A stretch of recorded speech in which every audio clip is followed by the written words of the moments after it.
Hello and welcome to this amazing session. I see that already a lot of people are here and joining in. I see the number increasing. And while we do that, I'm just going to introduce myself. My name is Pragya. I'm the head of marketing at RevGenius, and we have an amazing session planned for all of you today.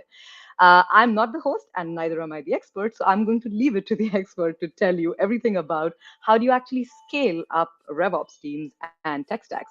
And I will pass the stage to Molly, who is our favorite moderator speaker on this topic and a really expert that we love. Molly, over to you to take this away. Awesome. Thanks so much. Hey, Rev Genius community, excited for the topic today. We'll give everyone just a few minutes to trickle in. And while we do that, drop in the chat where you're calling in from. It's always fun to see different locations of where the community is. And we'll give it about another minute or two. And then really excited about this session today. We've got a great group of speakers that have put together an awesome presentation. So I know this is going to be super valuable.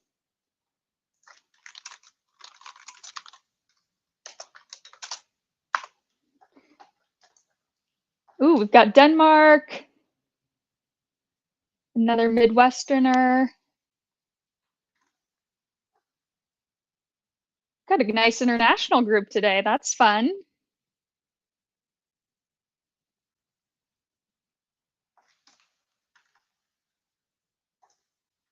I'm excited for the Olympics. I'm not sure if you are, if you live in Paris, you might be excited to get out of town for the Olympics.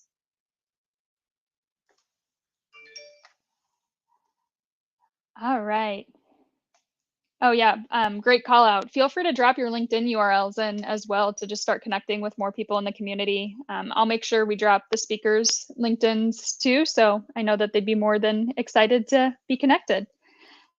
And without further ado, I'd say let's get started and kick off. So today we've got again a great panel, great group. One of the things I always like to iterate in starting these is ask questions, right? These sessions are more for you than they are for us. We want to make sure that we can address any of your questions, help to share our experiences, and really engage in this community and learning from each other. So don't be shy, ask questions. I'll work to moderate and weave those in and make sure that David and Prakash can help to answer those. So David, I'm going to turn it to you for introductions and we'll get started. All right, perfect. Thanks so much, Molly, and to RevGenius. So my name is David Ma. You may hear me being referred to as DMA, which is a nickname that I have. I am the ops leader at Zip. We sell procurement and spend management software. And I've been here for about 2.5 years. And my prior background is also in RevOps or sales ops, depending on what people are calling it these days. And then before that, I was a consultant as well as a failed founder. So excited to talk today. Awesome. Prakash, over to you. Yep, I'll go next. Hey, everyone. Thank you for joining us. I know it's early morning for some of you, or maybe late evening for some of you. So thank you for giving us your time. I'm Prakash. I'm one of the founder at Subscribe. Subscribe is a unified code to revenue platform built specifically for the B2B SaaS companies. And I run product at Subscribe.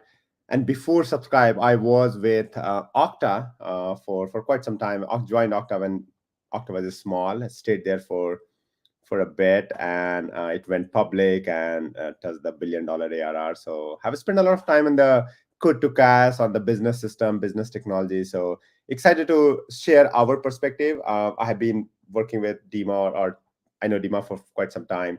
So we share a lot of different perspective about the RevOps, how we see a company from Series A to Series C versus Series C to going public and $1 billion ARR. So excited to share our perspective, and hopefully we get something from you all also.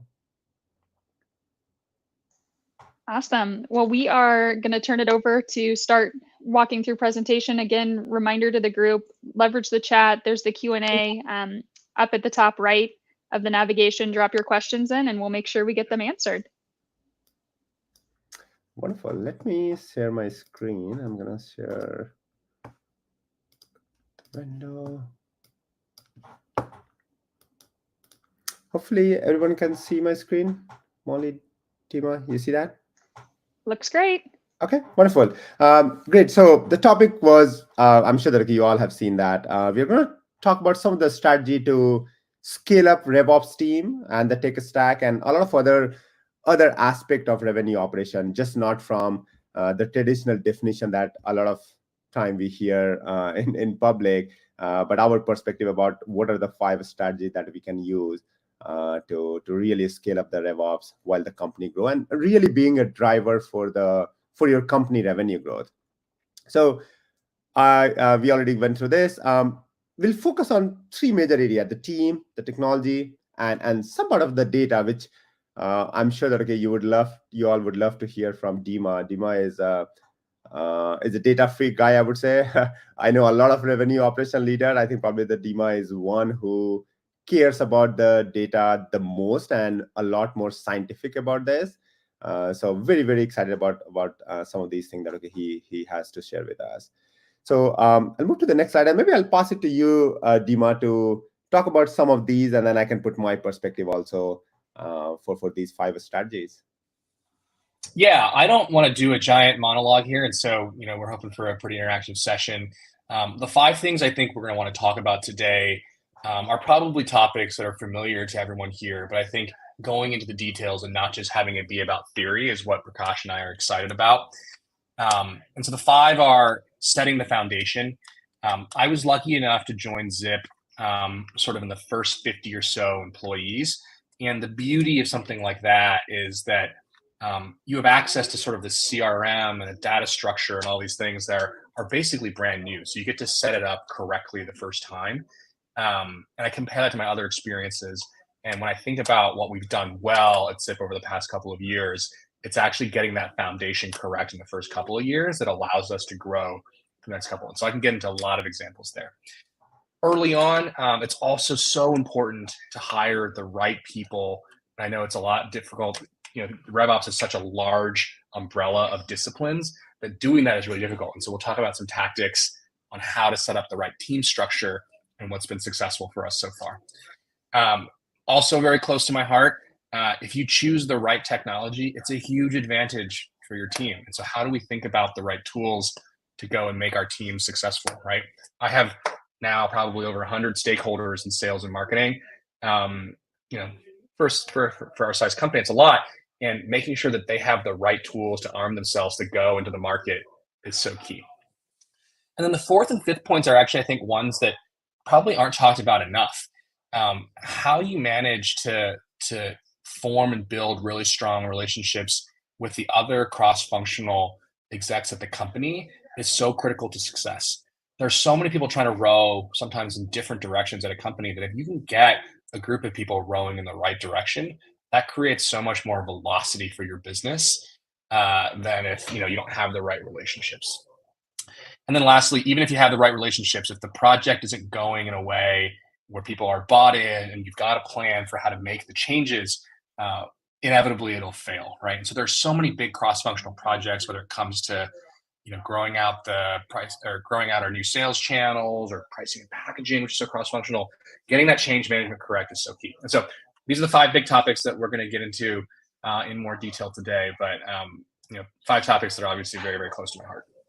Yeah, and I'll put on the same 5 topics or the same 5 strategies are very much applicable for a little bit bigger or the later stage company also. Dima, as he mentioned, he was a very early days at Zip, and all of these 5 strategies are helping him to scale the company for first 50 million ARR, first 100 million ARR, and all of these while the company grows on the early days. While my experience at Okta was more like from first 100 million ARR to going to the 200 to the IPO and doing a lot of M&As, and from there to the probably going like $1 billion or even above. And all of these are still very much valid. And the last 2 points which Dima was referring, I would say the change management becomes a lot more critical when you start operating more like a public company and all.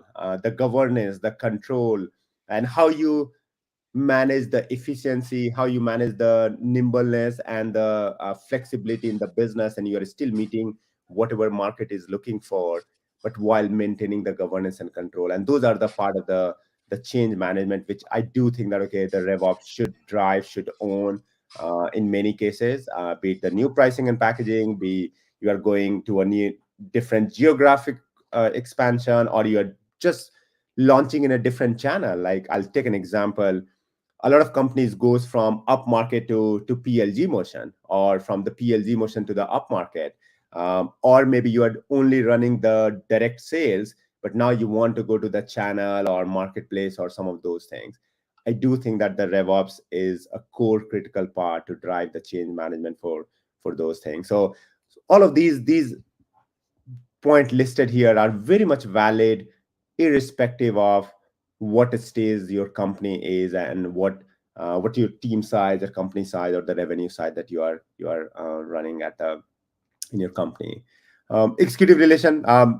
I wrote a blog a few days back, and again, not to make it any controversial, that okay, where should exactly the RevOps be? What all executives should RevOps be really attached to? Be it the finance, be it the CRO, be it the CEO, be it directly to the CEO, and it does changes based on the company size. But I do think that it is not one executive that the RevOps should just be partnering with. Be it the marketing, be it the product. Product also should directly be, or the RevOps should be having some dotted line, some sort of a connection with the product or the R&D organization also. So all of these are very, very much valid at any stage of the company that you are part of. I'll move to the next slide.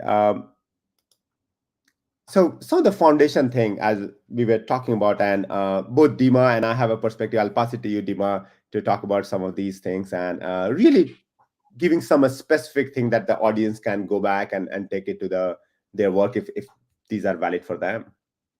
Yeah, perfect. I actually think I'll start with the second point, and I'm curious, for the group, maybe you drop it in the chat. Things that feel like they should be really easy maybe feel like they're actually kind of hard, right? So an example would be, how do we split our revenue and our pipeline by the ways in which we cut the business? How oftentimes you have to go back and be like, is this deal really in this segment, or is it in that one? Is it truly enterprise? Is it truly commercial?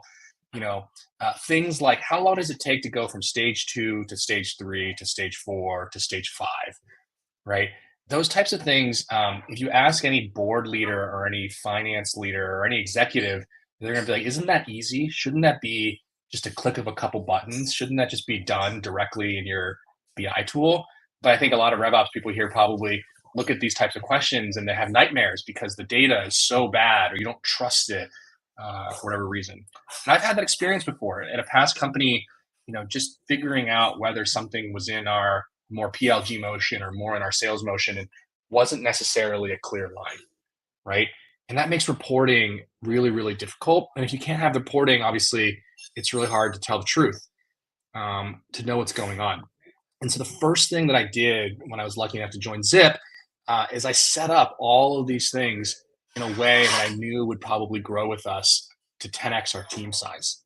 I spent time building things like stage flags where we stamp the date at stage 0, 1, 2, 3, 4, 5, so that I can always calculate how long it takes to go between stages. I set up a bunch of different enrichment solutions to figure out what's the number of employees, and I vetted out which ones are better than others. And then I created a master rule set for us to figure out, if for example, LinkedIn tells us the number, we're going to go with LinkedIn's number, right? And the point of all this is, it's so important to spend the extra time up front, if you have it, thinking about how to build something and all the ways in which it can go right and all the ways in which it can go wrong. Because, I put it on the slide, 1 hour thinking about the architecture is probably going to save you 30 minutes once every however number of weeks for the rest of your time as an ops person. And so if your reporting only takes 5 to 10 minutes instead of 30 minutes, that hour of architecture is going to be the thing that causes it to move faster. And that's the level of thinking that we do here at Zip that I think is really, really important. Because to the third point and the first point, our goal is to tell the truth. And so if I can't tell the truth very, very easily because I can't get the report, or somebody asks me, if my CEO says, hey, Dima, tell me what our average velocity is between sort of the mid stage and the other funnel, I can't answer that question in less than a 1-day turnaround, I feel like I failed my job, right? And so that's what we're sort of focused on here when it comes to foundations, making it easy for ourselves to do the right thing and tell the truth going forward. One thing I'd love to just ask David is, when you think about, that upfront investment in the foundation and into getting the right things set up, how do you balance the scalability around that architecture as you think about the growth of the company, right? Obviously, the early stage things aren't going to be as solidified as you continue to grow. So how do you best rule of thumb, or really properly spend that right hour on architecture to build for scale? Yeah, I think there's two things. One is you have to have like 1 foot firmly in today and 1 foot firmly in the future. And that sort of relates to the point that Prakash was talking about, sort of around executive alignment, right? One of the partnerships that I value most at Zip is with our finance leader, who actually I've known for a long time. We're already talking about which investments we're going to make going years into the future.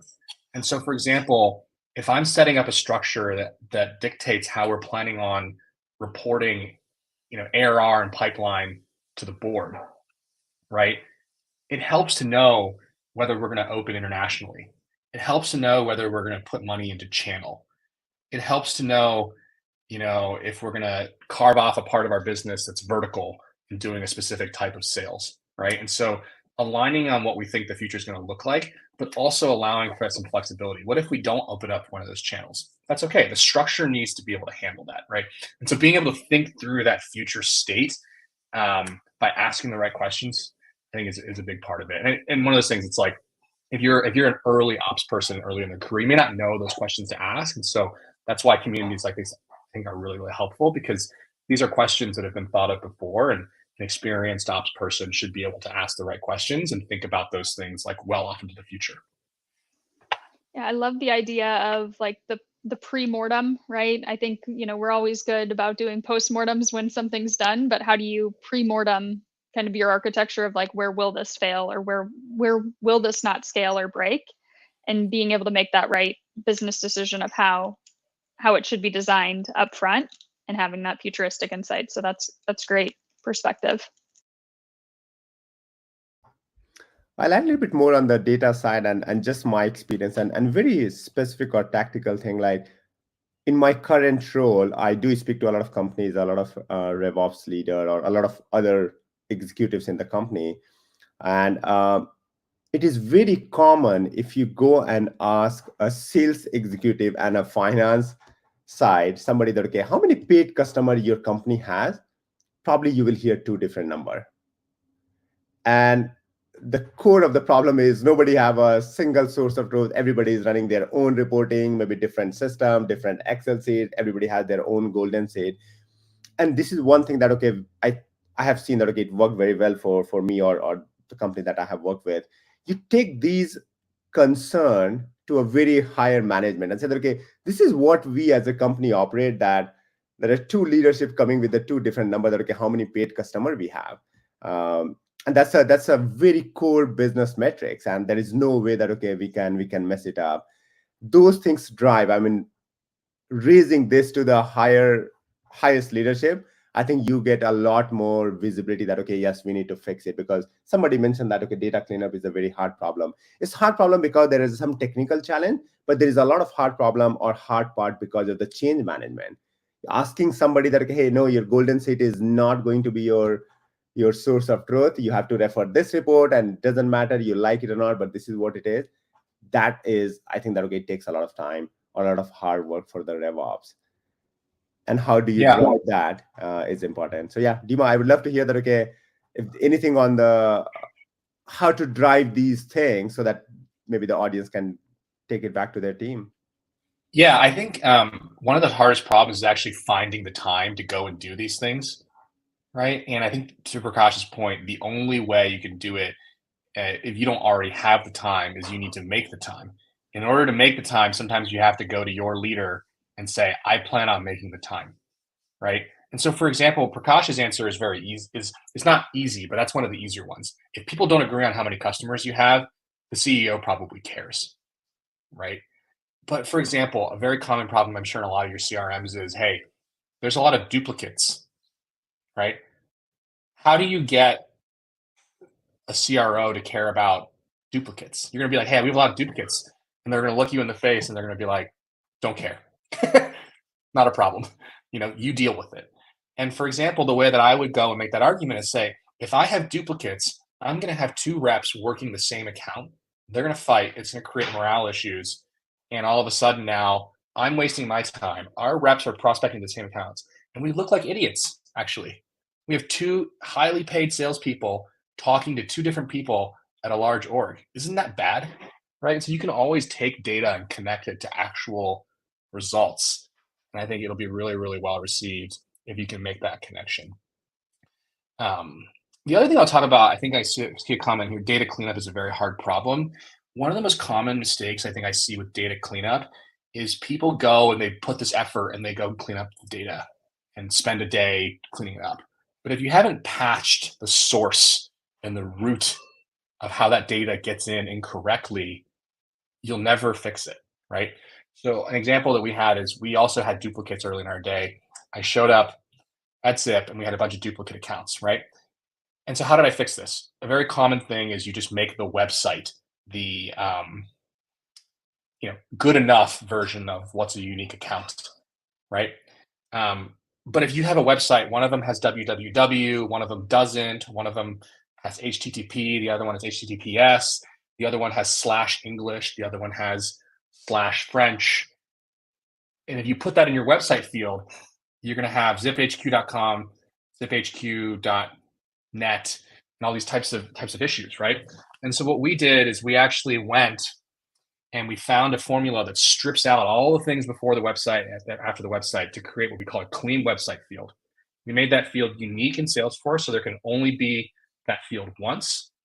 And we plugged all the gaps going forward. So you could never put in a website that was the same for one account versus another once you stripped it down to its clean version. Only after we did that did we go and spend the day merging accounts until the duplicates started to go away, right? But if you don't do that first part and you're like, hey, I'm going to merge a bunch of duplicates, you're just allowing yourself to create that problem again directly in the future, right? And there's probably 10 to 20 examples that I can think of where you have to get the architecture and the thinking and the rules in place before you go and actually clean the data. Yep. And we have a slide next where we talk about the technical aspect. But if you go one level up, it's also about that you should have some sort of a blueprint of that, okay, how exactly your tech stack look like. And just with the scope of the system, which system is actually responsible for what data. Of course, the same data might have to reside in more than one system, but where exactly you refer it for your source of truth, for your reporting, I think that's very important. On the foundation side, if I talk from my perspective, and this is again talking through the journey of a company from a very early days to be a successful public company with a multi-billion-dollar revenue wise, I do think that, okay, it's very foundation to know that, okay, what's your goal, and then how would it look like when you become what you want to become, like a public company or whatever it is your goal is, and the future from just thinking about, okay, what it would look like. I'll pick some example. Like I said, the segregation of duty, right? Again, we'll have in the next slide where who should be able to do what is very critical to operate as a big company, as a public company, as a publicly operated company. So a lot of those things, the visibility, at least from a future side, is required. Even if you're thinking from in the early days, but just think about that, okay, what it would look like when we become much bigger organization. I think that's critical. Again, I'm not saying that, okay, you have to boil the ocean even if you want to make one small change, but having the visibility of that is, I do think that, okay, it's very foundational to that. And I mentioned about this, the second point in my last slide also, the efficiency with the control. It does come at one point of time, you would lose access to Salesforce to make some changes. There will be specific people, a specific team responsible for a specific task versus um, you as a RevOps or someone in your team is able to do anything around the admin stuff and all. And again, you can operate with that model with the right control. It's still part of the RevOps for a longer time, but that is going to come at one day where you will have more governance, more control, less freedom about what you can go do and what you cannot do. And being aware of that and trying to be operating with that mindset even from early days, I do think that it's a very, very foundational. It just makes life a lot easier. Say when you have to run the SOX control and you have to run the audit, and every month, every quarter, auditor comes to your door and then say that, okay, I want to look at that, okay, how you are running your operation. So being aware of that is really, really helpful. No, that's great. We've got a wonderful question from Carrie in the chat here. Thank you, Carrie, for dropping this over. So at the basic level, how would you define the role of a RevOps leader? Thinking through how it integrates within go-to-market as a whole, sales, marketing, AM, etc. And the reason for asking this is just really understanding where to start making a case for RevOps in the current organization. So how would you start just building that case internally? Yeah, let me I will only be able to take this answer in the startup question, so I'll leave Prakash on the other end. For me, the way that I think about the RevOps job is about as broad as possible. My job is to make the revenue go up. But the way in which I do it is I don't talk to customers. That's as broad of a possibility. Because when you think about it that way, right? If it has to do with our lead gen is not good, I go to the marketing leader and I think about how do we make our lead gen better, and I partner with them. If we have a leaky funnel on retention, I go and I talk to our success leader about that. If our funnel in the middle is not working and we have a sales execution problem, enablement, I think of that as my job, right? So I think of my job in the broadest possible way, whether I actually even carry that title or not. At a previous company, my title was sales operations manager. But I was in marketing's ear. I was building those relationships. I was with success all the time, even though I didn't carry the title, because I thought of myself as having that job, because I was curious and I wanted to. Now, the second question is, how can you possibly do all that stuff? That's so much time, right? Like we all have jobs to do in our day to day. And I think there's a way to do that without sort of like working like too crazy. And my thought is, if you work with those leaders, maybe you don't have ownership over success or marketing, but if you can find a project that works with, maybe you have sales ops, but you don't have success ops. There are so many points of handoff between sales and success where your skill set is actually incredibly relevant. And so if you can find a way to work with the success leader on a cross-functional project and you add value to their particular process and your way of thinking to their particular work, they're almost always going to accept the help. Who doesn't want help from somebody who's thinking about a problem the right way, right? If I go to anybody in our org and I say, hey, I can bring some value on the process or the data or how we measure something, they're going to be like, yeah, I want that, right? And so you have to just pick and choose your spots and take and do the job before maybe you even have the title or you have the influence. And over time, if you influence that, and then you say, hey, look, by the way, I did a success ops project, even though that's not in my mandate, right? Maybe we should have somebody doing that role and somebody should oversee them. You may lose the battle, but you're still adding the value, which I think ultimately matters the most. I can also tell you that, okay, probably in a bigger organization, if there is no revenue leader, that probably there is something wrong with the company. But if you want to carry question, how you want to justify it, if you go and run some sort of a assessment that, okay, what are the 3 things we need to do for the next revenue growth or revenue target that the company is looking for, there might be certain aspect will come out of that 3 things or 3 action, which would be a lot more, which will be cross-functional between the few organizations in the company. And what would you see that probably there is not somebody who is going to take an ownership of that. The marketing talks about their thing, the finance talk about their thing, the sales talk about their thing. And the RevOps is that probably is the right way to go and bring that, okay, hey, you know what? These are the things which is like a lot more cross-functional, not attached directly to the org, but actually responsible to make sure that okay, that item in this 3 action item gets taken care, I think that would be probably a good thing to take it as a justification for a RevOps leader, I would say. When you start seeing that okay, there are things which are cross-functional and maybe not is not working today and is required for the next set of growth or next set of revenue target that the company is looking for. Because as you said, like the revenue operation is very cross-functional. It has to be cross-functional to be really effective in the company. No, that's great. We've got another good question in here back to the data quality and just how you get approval and build the champion around that and the starting point for making those improvements.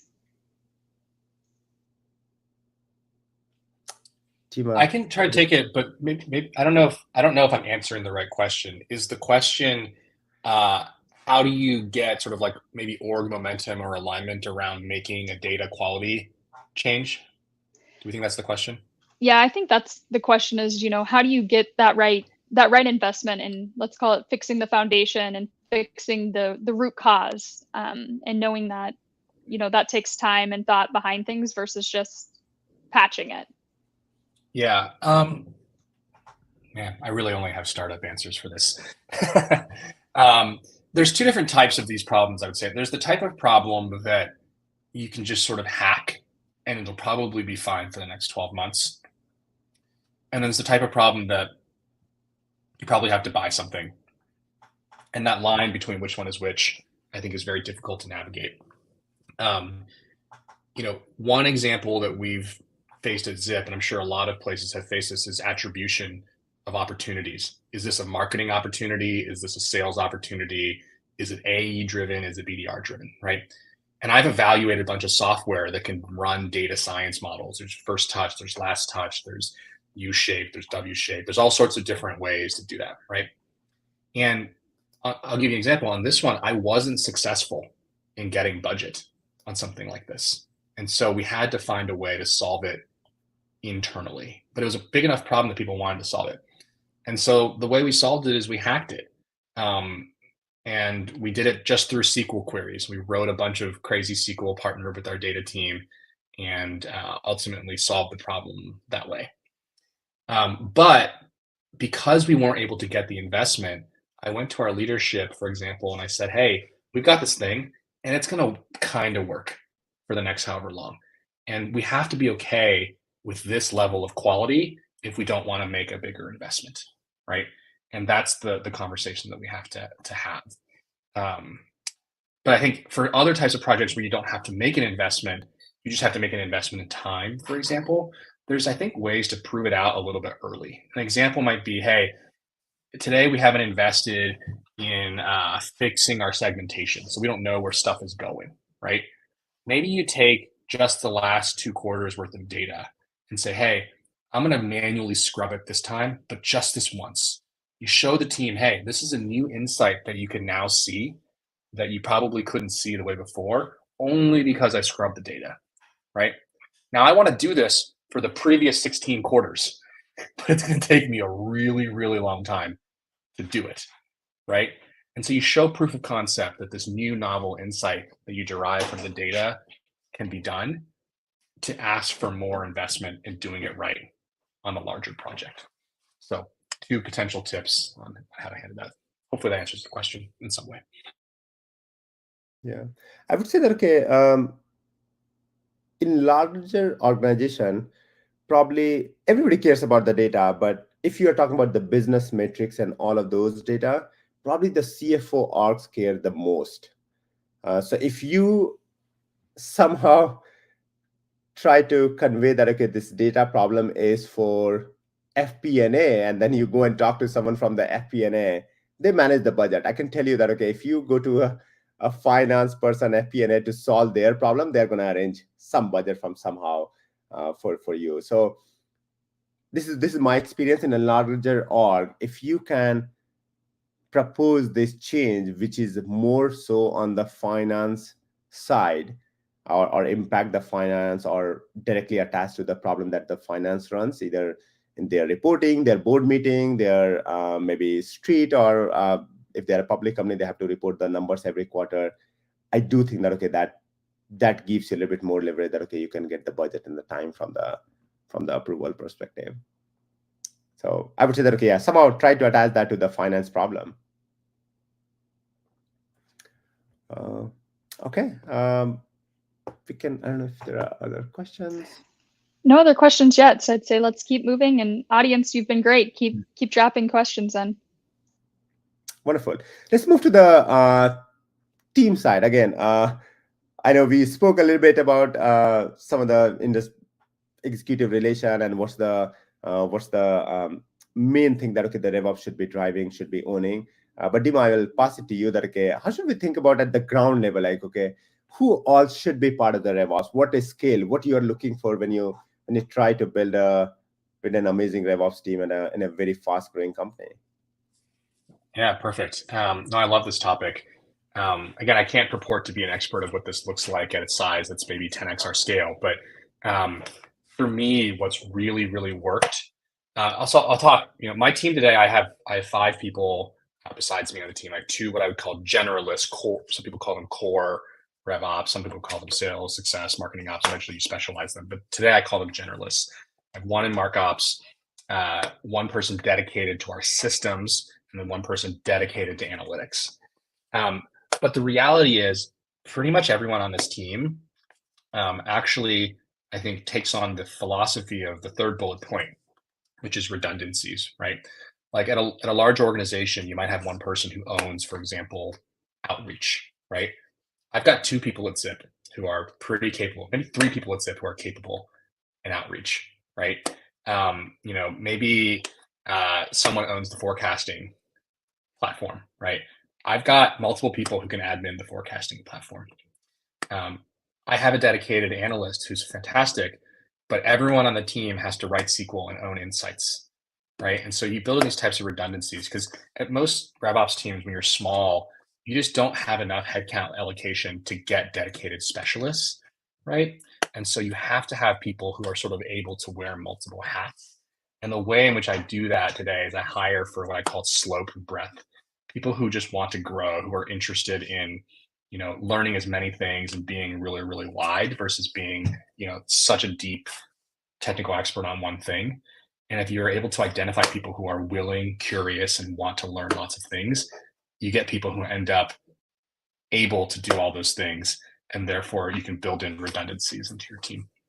And then the last thing is, my favorite thing is, this is more about what I would call like, almost like vertically integrated insights. Like, how many of you work at a team where, if you want to get an insight to one of your stakeholders, you have to go to the data team and be like, hey, can you guys help me write this thing that helps me analyze blah, blah, blah, or can you build me a Tableau dashboard or whatever it is, right?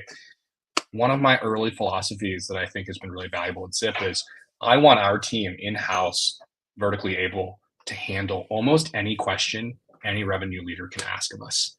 And so the way in which we do that is we hire people who are willing to learn SQL. We train them to write SQL. We make sure the data is out there, and we make it an expectation that if you have a question that you want to ask, you got to be able to answer it yourself, unless it's a crazy, crazy question that like requires an insane amount of data science. But like, this means that 95% of the questions that we get asked today, we're generally able to answer. When you combine that with good data governance and a person willing to go and dive into the technical, you have someone who's basically able to handle almost anything, right? It's pretty cool to see. We've got a good question in here, and I'm also curious. You don't have anyone specifically for enablement, so how is enablement handled? Let me be clear. We do. It just in our org, it doesn't happen to report into RevOps. I can take the question. Actually, it's a good one on AI. I personally am somewhat skeptical, but I think we'll be there pretty soon. And so to Doug's question, I just have yet to meet the AI that is capable of handling our specific business logic, right? Like if I want someone to say, hey, tell me the best way to calculate, or tell me what the trend is of this, blah, blah, blah, blah. Unless they're spitting out the exact SQL and then I can inspect the query to make sure that it's written the thing that I want, I'm not sure that I trust the results. Like anytime I write any query that gives me some sort of trend, I end up looking at the individual rows of data just to validate that I've written the right thing. And so if there's an AI that will actually just do that work for me, but still allow me to inspect the results, I think that's probably the thing that I'll look forward to. But the other thing is, I don't know if anyone on this call, how much time they've spent learning SQL, but anyone who has, it doesn't take as long as you think it does. It's a number of months, but when you make that investment, like I'm faster today writing in SQL than I am pulling Salesforce reports. And so, it's one of those things that like, if you invest in the skill set, I'm of the opinion that it'll be evergreen, even in a world of AI. The AI will just make me even faster at it. But, I'm sure there are other opinions there. I'd be curious, when you hire somebody who doesn't know how to write SQL, right, or doesn't understand SQL, what generally is the recommended like learning path? So anyone in the audience who would be net new to this, what are the resources? What's your recommended path for learning that skill? Yeah, my path is probably not the right one, but I ask them to solve business questions and just try. And I'll get on screen shares and I'll say, hey, try to answer this question. And I'll try to give easier ones to start with that I know that are answerable. And then, I'll even get on and I'll say, you tell me what to write because you don't know the syntax. But if you can structure it correctly, I'll write it. And then the next time you write it. And so it's just investing a lot in that training on being able to do it. And eventually, I think people see the light. There's someone on my team who learned it really, really quickly. But was fantastic at Salesforce before. And just like, I'm better at Salesforce than I am at SQL. And there was one day that it clicked, and you can just see that it's magic when it happens. And so it just takes time. That's the only thing. It's hard to find in a fast growing org. We've got another question in here, especially in a smaller org. Is it fair to start with one RevOps person that can handle data, systems, marketing ops, etc.? So a single generalist? I guess that's questions all probably also directed to me, but I'm sure Prakash has seen it with a lot of the companies that he's worked with. Fair is a tough word. It's probably an unfair ask to a person to have every single one of those skill sets, that they can handle it at the level of someone who's been doing it for years in each of the individual things. But I think, unfortunately, a lot of businesses are not fair. And so they are only willing to invest in one headcount to do it. And so you have to just do the best that you can until you've earned the second headcount, right? In both of my orgs that I've been in, I was the sole RevOps person when I started, actually. And so in some ways I had to be, that's not true. One of them we had marketing ops, but sales, success, systems, all that, I was the only person. And so I've seen what that looks like. And it's probably a little bit unfair because you're just going to drown for a pretty long time until you bring on that second person. But in some ways, you have to just do the best that you can until you've earned the second headcount. But yeah, it's a tough position to be in. Yeah. And very often, what would you see is if you are the only ops person, there are certain aspects like whatever you mentioned about the RevOps or the operation or the data and the system. You have to own, of course, the ops and the data part also. A lot of time, if you are just the one-man army on the RevOps side, you go and consult or hire a consultant on the system side. Again, I'm not saying that that's the best or not, but that you will see very often that you can find somebody who can help you on a part-time wise, just managing the system. So I've seen that if you are the only person, probably the system is the one area where it goes outside and you get some help from some part-time consultant and all. Yeah, the one thing I did though is when I had that systems consultant working for us, I eventually tried to drop them because I had them teach me. Because even still, you still have turnaround times take a while, and I wanted to be able to do Salesforce changes directly, right? And so, I went and I had them teach me how to do flows. I had them teach me what kind of best in practice tools they use. I asked them a lot of questions about what it means to be building in Salesforce, and I'm a much better Salesforce admin today than I was when I started because I wanted to learn how to in-house that ability to the point on building redundancies, right? Yeah.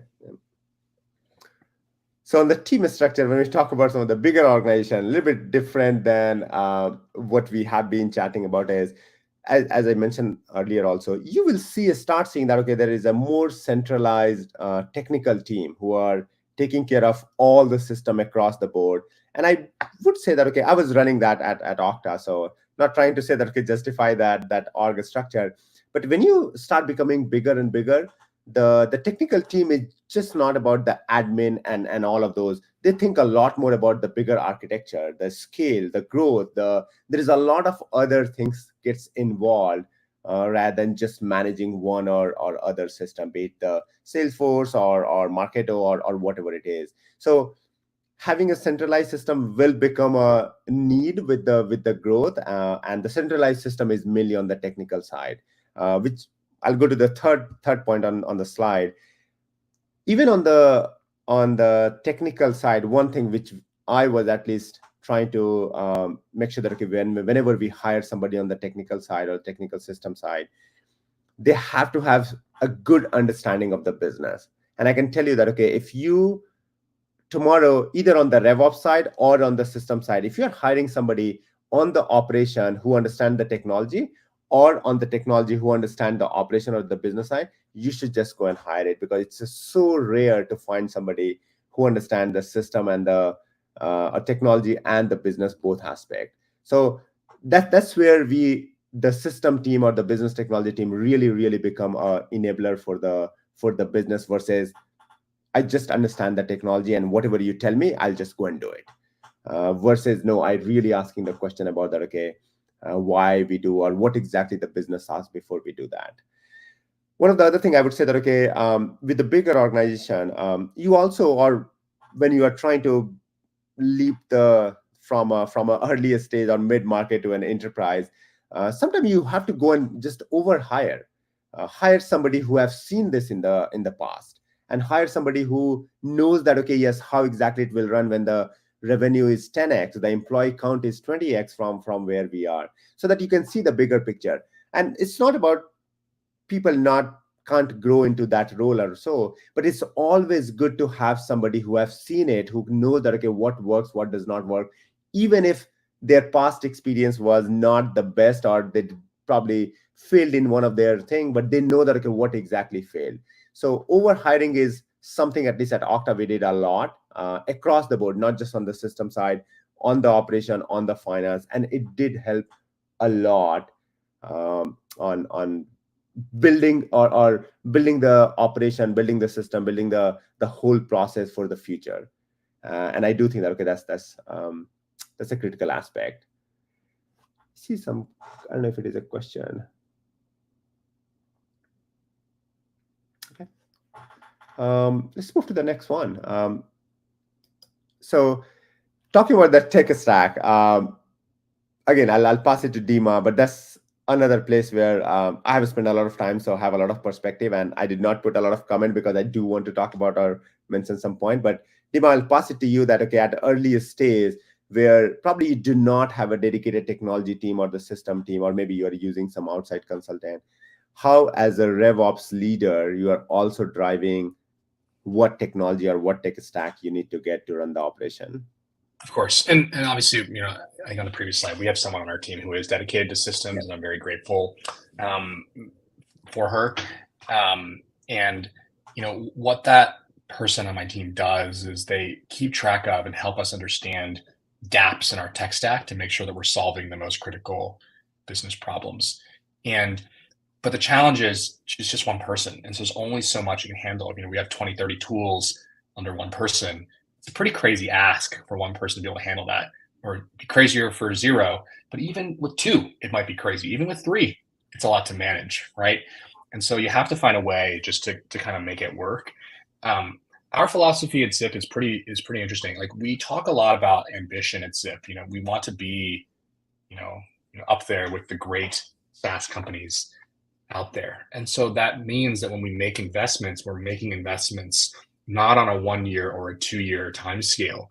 We think about, is this thing going to work for us at 5x, 10x size, right? So there's certain things like, obviously, for us, we believe that there are certain technologies that are the clear winner in their market, right? And so generally, we're not going to try and pick different from those if they're the best of breed in their market.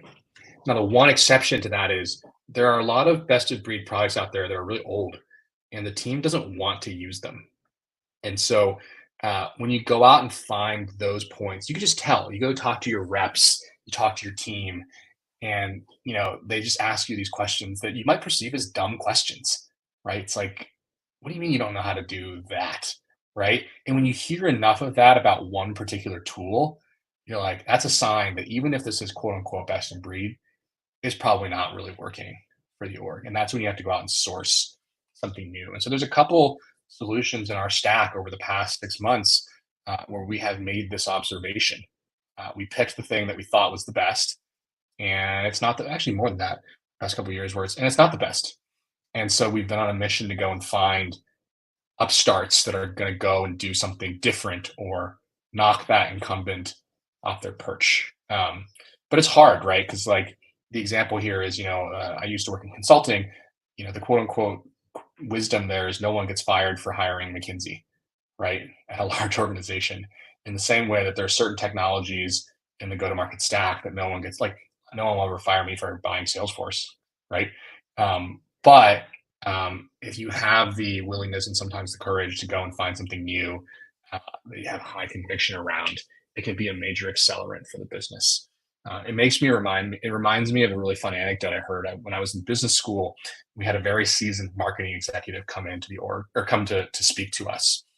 And she was like, one of the things that I do is I keep a tight pulse. I take a lot of meetings with new vendors that are looking to disrupt in the marketing technology space. And she's like, I do it for two reasons. One is I get a good price, but the more important one is marketing is changing so much that my team needs to have the biggest possible advantage against the market. And so if there's a new technology out there that will give my team a marketing advantage over the rest, you bet I'm going to be looking for it. I'm going to be seeking it out. I'm going to be buying it so that I can give them that advantage. And so I think of the same thing. Like the tech stack is a weapon that we get to wield in order to give our sales, success, and marketing teams a major advantage in the market against others. And so if we can find things that make us faster or better, like we're totally not going to go out there and do it. Great. And I'll go back to my point. The best of breed versus consolidation is a very cyclic thing. At least I have seen in my experience that when the companies are growing very fast, they go and try to buy every best of the breed, whatever. Even if it at Okta at one point of time we had 300 plus applications that we were managing or using for the daily operation or so. But at one point of time, it becomes such a painful thing to manage multiple vendors. Each of these applications are so unique that if you want to have the support running internally, you have to hire so many people because you can't find somebody who knows about all of these applications. So now you are having 10 applications and you are having 10 headcount to manage all of those. So at one point of time, you start saying that, okay, you know what, anyway, even if I have to compromise with the quality or feature, but I do want to consolidate. Companies do consolidate, and then at one point of time, in maybe a couple of years or so, you say that, okay, man, in market, there are so many other new system which is doing a lot more better thing than what we have, and people start going back to the best of breed again. So I feel like it's a very cyclic thing. I'm not sure that if there is one answer in which area you have to be the best of the breed versus the consolidation, but there could be a driver for both of these based on where exactly what stage you are and how painful it is to either manage 10 different best of breed application versus 2 consolidated and actually compromising with the quality or the feature that you are looking for, and that is probably hindering your business growth. I will also say that a foundational versus add-on, and this is more so about if you are a RevOps person or you are on a role where you are actually buying the product. If it is a foundational, if it is something like, I'll say CRM or a CPQ or a billing system, which is very foundational, you should spend enough time before you make a decision. Versus if it is an add-on, and again, I'm not trying to say that, okay, some of these apps are not critical, but if it is all about just the data enrichment, so that or a call recording software, you can easily go and move from one to other because there will always be, literally, there is always a new sort of call recording, AI based, all of these tools coming every quarter, every 6 months. So trying and move faster and get something, you can construct your procurement so that you can come out of the contract if in case you don't like it. I think those are a different aspect that you can look into when you're trying to build your tech stack, if it is a foundational versus add-on. One of the other thing which I hear a lot is the build versus buy. And I will say that, okay, and some example, if somebody is a company is, let's say, a cyber security company or somewhere in the security space, and you are talking about building your own lead routing tool, that's not your core. That's not what as a company you are known for. I would probably will never suggest that, okay, you should build in-house. Versus if you are a AI company where you are actually massaging all these data and then generating some report or doing this LLM and all of those things, all of these new hype words for your customers, can you go and do your own lead what do you call the quality assessment and all? Of course you can do it, you can build that. So knowing that, okay, what is core of your company and what exactly the problem you are trying to solve, that generally define that, okay, in what case you should just go and find somebody outside, because there are companies who are thinking about this problem day in, day out. They are product guys, they are engineering guys who are just trying to solve that problem. Versus if you build it, then you are signing some resources, some a part-time people here and there trying to solve the problem. So those are the aspects that you should probably apply when you're thinking about build versus buy. And we've got a great question here for both speakers. Is curious to hear what you feel are the pros and cons for best of breed versus consolidation, and what's the inflection point that would make you choose one path or another? Maybe you start, Prakash. Yep, absolutely. So I said, like, when the company starts, generally how the best of the breed comes into the system is because in the early days, you are really looking to solve one specific problem. You don't go and look into a lot of other areas. And that's fine, because that's the critical thing that, okay, you are trying to solve for your business. That is what is going to move the needle. And in that case, your scope of solving the problem is just that specific thing. And then you go and find the best of the breed who is just trying to solve that. And that is how companies get into multiple of system or a lot of duplicate system also, because you might have 10 system where 5 of those can do what each other system is doing. So that is how I would see that, okay, how the best of the breed discussion comes, or the best of the breed, the choice comes into the company. And when it comes to the influx point is when it start becoming, I said, like, be it the headcount, or you have to manage 10 different vendors, or all of these operational things, because each of these software are very different tech stack, very different data model. We spoke about the data and all. What if all of these 5 different systems is looking at the same data in a very different way? And you are now spending a lot of time to make these things to work with each other well for your operation. And at that time, you say that, okay, you know what? I'm getting the best of the breed function from each one of these, but to make it operational to work all of these together is a painful. Now it is taking a lot of effort, a lot of cost, or whatever. Then you start going and say, okay, let's go and do an assessment that consolidation is a better approach than the best of the breed. That's how I would say. Yeah, I can give a couple examples that we've had over the years here at Zip. I mean, my first point of view is that, if you're picking best of breed, there's a pretty good chance that thing actually integrates with your CRM in a way that you care about. And so for us, that's the first checkbox. Like, if it's best of breed, it better send the thing into Salesforce for us, or we have a problem, right? But the challenge with that is, if everything is sending it into Salesforce and it's sending it in different ways, then you have a data problem, right? And so we actually invested in a data provider, for example, on activity capture, which I know is a huge problem in a lot of companies. Who's emailing who's making calls, are the contacts captured? We actually bought a vendor that just does activity capture so that we don't have to trust the activity data coming from the quote unquote best of breed when it comes to that. Because a best of breed solution isn't going to be fantastically good at activity capture, right? So it allows us sort of forego the data problem that Prakash talked about in order for us to use, for example, their best of breed UX.